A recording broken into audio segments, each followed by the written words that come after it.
From the National Newsroom of the Canadian Press, I'm Jason White. An imprisoned gang leader in India has been charged with ordering the hit that killed BC Sikh activist Hardeep Singh Nijjar.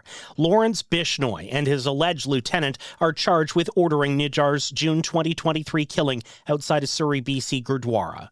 The U.S. Justice Department says a total of 24 suspects around the world have been arrested for a variety of crimes. 3 of those suspects were arrested in Canada.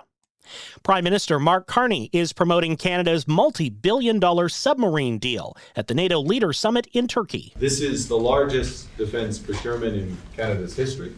It was done in record time. NATO allies are trying to appease U.S. President Donald Trump at this week's summit by showing off billions of dollars in military spending.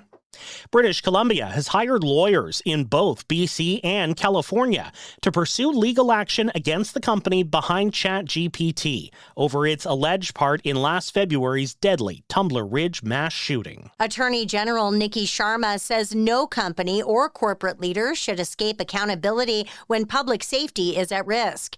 18-year-old Jesse Van Roetselar's ChatGPT use before the murders is now the subject of multiple lawsuits against the chatbot's creator, OpenAI, and company founder Sam Altman. Van Roetselar killed herself after the mass shooting, which claimed the lives of her mother, half-brother, a teacher, and 5 elementary students.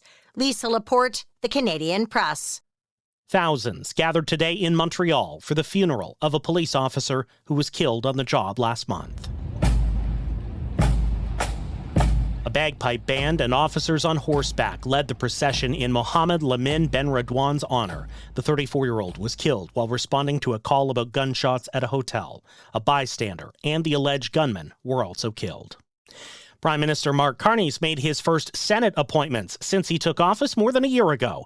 Carney named 4 appointees today, including his principal secretary, Tom Pitfield. Rogers Sports and Media has shut down 6 of its radio stations across 4 cities. The company is shuttering its all news and news talk stations in Vancouver, Calgary, Halifax, and Kitchener, Ontario. It's also pulling the plug on its sports talk radio stations in Vancouver and Calgary. Journalism expert Christopher Waddell says the closures show the shift of many listeners from traditional sports radio shows to podcasts. Columbia fans have turned Vancouver streets into a sea of yellow, red, and blue. BC Place Stadium's hosting its 7th and final World Cup match today, with Colombia facing Switzerland. The Swiss fans have made Vancouver their de facto home base, but they've been greatly outnumbered. This is the Canadian Press. In sports, Daniel Alfredson's joining a former arch-rival NHL team behind the bench. The Toronto Maple Leafs have hired the former Ottawa Senators captain as an associate coach. The Toronto Blue Jays continue their 3-game series tonight in San Francisco. Jays have scored just 3 runs over their last 4 games. Swimming star Summer McIntosh has withdrawn from the remainder of the Canadian trials in Montreal because of an unspecified illness. The 19-year-old from Toronto set a world record in the women's 200-meter butterfly Sunday before winning yesterday's 400 individual medley. And Kyle Lowry has retired as a Toronto Raptor. This is a special moment for me. Words can't really describe it. I always said that, I would retire a Toronto Raptor, and that was everything. He signed a 1-day contract with Toronto before announcing his retirement today. He spent 9 of his 20 NBA seasons with the Raptors.